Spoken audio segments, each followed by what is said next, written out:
Saquon Barkley, week number 8 running back ranking video. This man comes in at number 1. Why?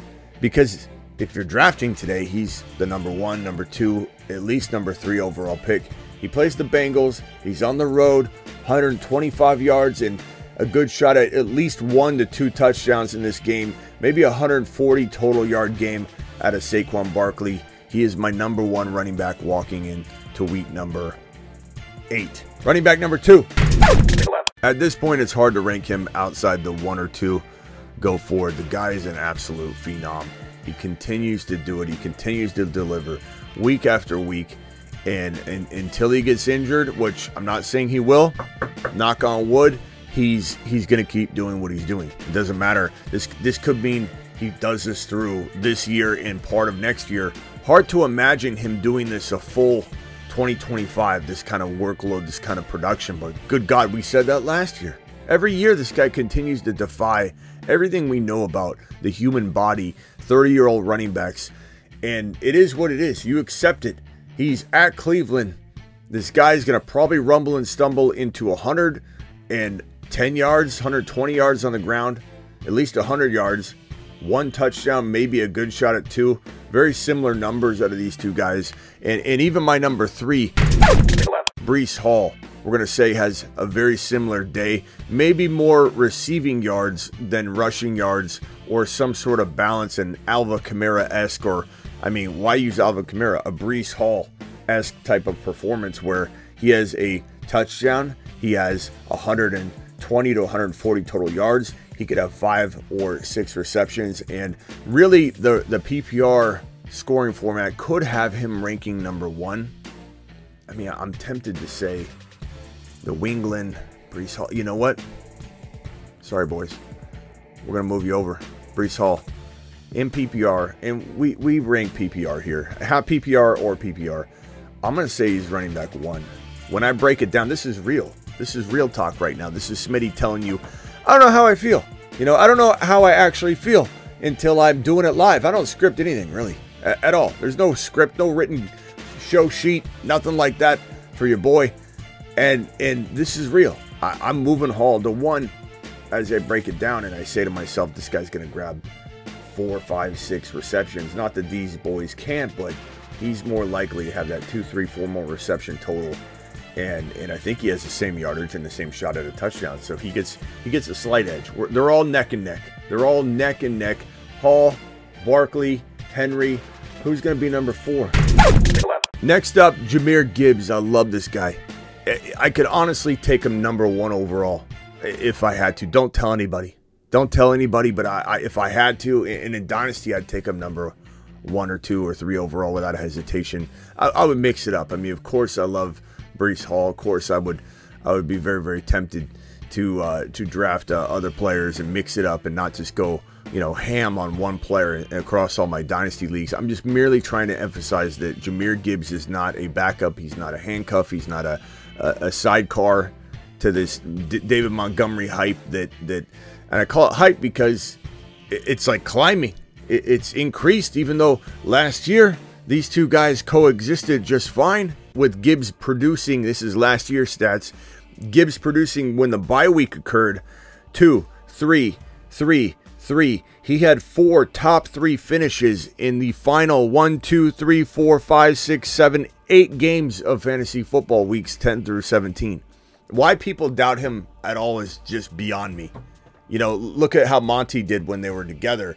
And this is kind of what I feel like we're going to see this year. We saw Monty deliver top 2, top 5 overall numbers in weeks 4 and 5 last year. And people thought, you know, Gibbs will never, he'll play second fiddle. He'll never, you know, rebound from this. And look at what Gibbs did last year. He's tied for first place with Christian McCaffrey with top 3 running back finishes. He had 6 top 3 running back finishes. So absolute monster Gibbs is. And he proved it last week. He's been one of the best buy lows for fantasy football 2024 from week 4 on this channel. And it came to fruition last week when he delivered 116 yards, scored, looked like a freaking monster, 2 touchdowns. Gibbs is an absolute beast. And I think in this one, God, I'm so tempted to say him and Hall finish 1 and 2. I mean, what am I doing here? What am I doing? What is it? I'm a flip-flop Freddy. That's what I am. I'm a flip-flopping Freddy. I want to do this. I'm going to leave him here. I need to give Barkley and Henry their kudos this week. I'm so tempted. I'm going to leave him here. This is still a really, really good spot. Okay, so Gibbs is going to be B4. And we're going to give him 120 yards and a touchdown. The problem is when I start throwing in the receptions and I start saying to myself, you know, maybe he gets like that in rushing and then he gets more, I got to move him up. I'm spitting out the projections as we go, so I kind of got to decide. Let's go. Let's keep Gibbs here. We'll call it a 125 total yard and a touch. They're all really close. These lines are all pretty much very, very even. The only thing is, yeah, they're all capable of 2 touchdown games. I mean, last week we had some of these guys dropping 2 touchdown games. So I'm going to go with that.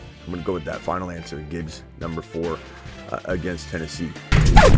This one's tough because I very badly want to put Achane here. I very badly want to put Bijan here, Kenneth Walker, Joe Mixon. I'm going to roll with Achane. Tua back, big plays, explosive plays. Achane's coming for everybody, and all the doubters keep piling it on. This matchup is against the Cardinals. The game is in Miami. Tua is back. I'm feeling it. I'm feeling 100 total yard game, a touchdown. If I had to say there was somebody capable of like a 40-point game and just blowing everybody out of the water, it'd be this guy. There's a little more risk for that, not seeing it happen yet, since Tua's been out, really. But I think this is a good spot to put him. At this point, you start going, okay, you know, Jordan Mason with Debo looking like he's inching toward playing. You know, there's still some balance to the offense. I don't feel like the defense will just key on shutting down Mason. So I think it's good that Debo's playing. I think this matchup against the Dallas Cowboys is a fantastic one for Jordan Mason. So let's see if we can squeeze these boys in a little bit. Derrick Henry's taking up so much room. He's such a massive human being. Gibbs, will put Gibbs right there. Achane's been eating his spinach. Let's minimize him a little bit, and we'll get Jordan Mason up in here. Okay, Jordan Mason, that's a good-looking top 6. And Mixon deserves to be in this conversation right after. I'd almost even say, like, this feels like a tie, you know, between Mixon and Mason at that 6th spot. I want to put Walker there. I want to put Bijan there. We have a lot of good, well-playing workhorse running backs right now in fantasy football. It's so funny that people say oftentimes, Smitty, the workhorse is dead. The workhorse is dead, Smitty. I'm looking at a bunch of workhorses in a row. Gibbs is a workhorse. Don't tell me because he's splitting time in an offense that runs the ball 590 times that because he has to divide some of that up, that he's not a workhorse. He's a workhorse. Everyone here is a workhorse. This guy right here is a workhorse, and we're going to put him next in line. I would say that this is like, this is one of my favorite players in the National Football League. Just his running style, everything about him. Walker, to me, is going to come in at what are we at? We're at 6, 7, 8. This is running back 8. It feels disrespectful to have Mixon, Mason, and Walker 8, but look at these monsters right here. How do we not put Mixon higher than this, though, when he's playing the Colts? It's in Houston. Walker versus Buffalo. Probably going to have a good day. I think that's a good spot for him. Next up will probably be Bijan. I think Bijan deserves the nod here. Bijan Robinson. We're going to go with, what are we at? I keep forgetting how many we are. 6, 7, 8, 9. We're at running back 9. Bijan goes up against Tampa Bay at Tampa Bay. No Evans, no Godwin. Probably going to be a pretty good game script for Bijan, I imagine. Because I think Tampa Bay could surprise. I mean, they really could, but the odds are they're going to be off kilter, losing their top 2 weapons, right? So I figured this Falcons team is up at some point during the game and they run the ball. That's at least my expectation. Then we look at a player like, honestly, he's a doubted man right now. I don't know why he's so doubted. I get why people are a little concerned. He's got a broken hand. You know who I'm talking about. Alvin Kamara. But he's number 2 or 3 overall in running back scoring having 2 very bad games in a row. So kind of wild people are jumping off the Alvin Kamara train so aggressively. He's at LAC, you know, but I think he's going to do well in this game. We got 7, 8, 9, 10. Top 10 running backs right there. JT, Monty, Bigsby, Swift, Kareem Hunt. Where do we go from here? I guess I'm going to go Monty for safety and touchdown production. That's number 11. I think next up will probably be, let's give it to, I mean, B-Rob needs to be considered as well. I mean, B-Rob is a great player to throw in the mix right here. So we're probably going to go with Kareem Hunt, I suppose. Feels like a good call here. Pacheco's not back yet, so Hunt will eat, and he should have a really good outing in this one. We're going to assume Jonathan Taylor plays. Obviously, check with me leading into kickoff. If he's limited or not going to play, we'll have this updated, obviously. But right now, it looks like he's leaning to play.